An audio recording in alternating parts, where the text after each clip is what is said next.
Welcome back to The Price of Business. I'm your host, Kevin Price, talking to you about you and your business. I'm going to spend some time with my good friend, Tony Powers.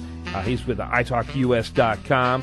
He's also the host of a talk show program there in Georgia and South Carolina, and a great conservative leader and thinker, and really a great friend of liberty. Glad to have you on the program, Tony, as always. It's a pleasure, Kevin. How you doing? I'm doing pretty well. It's interesting to continue to watch what's happening on the political front.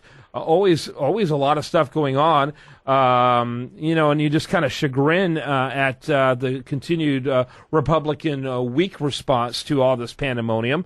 But the whole Benghazi situation, I guess that's one thing you and I have not talked about recently, with the fact that they are making a select committee on that. And Gowdy seems like a great guy to do it. That's all interesting. Your thoughts on that?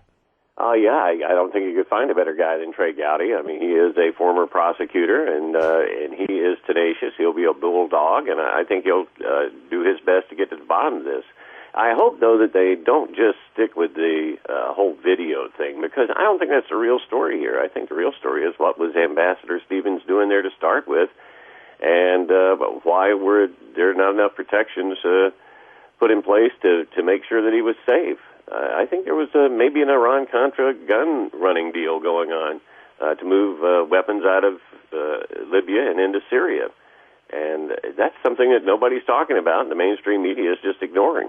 Yeah, no question about it. There's no question about it. They are ignoring it, and I think that they are very concerned that their guy's going to get exposed, and it really has gotten down to that. I'm sure you saw the incredible press conference that Gowdy had a few months ago, where he held the media accountable for the fact that they simply weren't doing their job. It was one of the most telling, conversations, and they were speechless. You could hear crickets in that room when he was done. I'm going to ask my producer to find that audio for us to air in the next segment, because I think it's telling. And you know which one I'm talking about.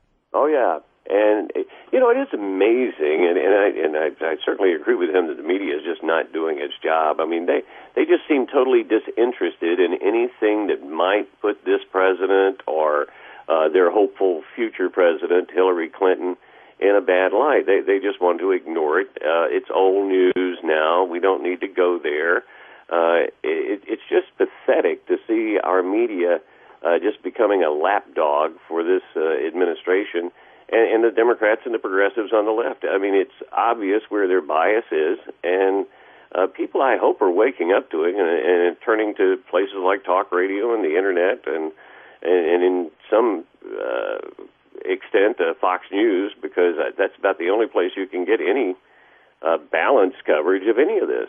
Yeah, there's no question about it. It's the absolute only place you're going to get that kind of balanced information. And, but in the end, one man can only do so much. To me, I've seen, in fact, he's a friend of mine, do a fundraiser of give me enough financial support to go ahead and file articles of impeachment against Barack Obama.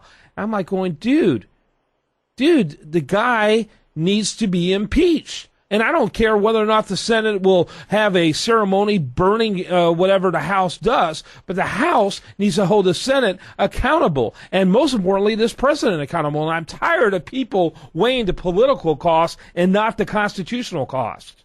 Oh, yeah, and it's not just the Benghazi scandal. I mean, we find out this week that Chuck Schumer and also Representative Cummings, who sat on the committee that was investigating the IRS, that they were directly involved in the weaponization of the IRS against Tea Party groups and conservative groups and faith-based groups across this country. I mean, we are seeing literally the weaponization of our government against the people.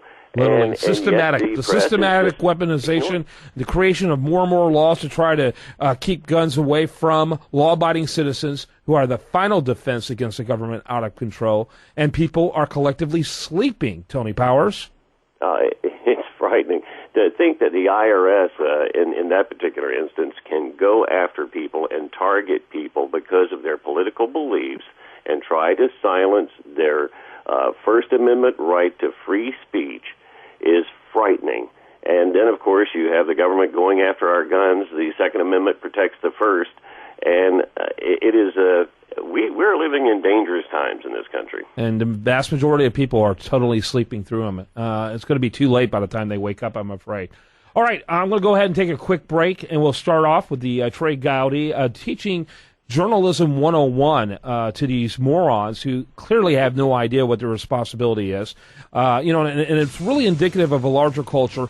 More speakers have been churned down for graduation ceremonies this year than I've heard several years combined. What's happened now is that they are anti-intellectual in academia. These kids are marching at an ideological lockstep sort of way, and it really does speak volumes about how horrific the future of this great country is, in my opinion.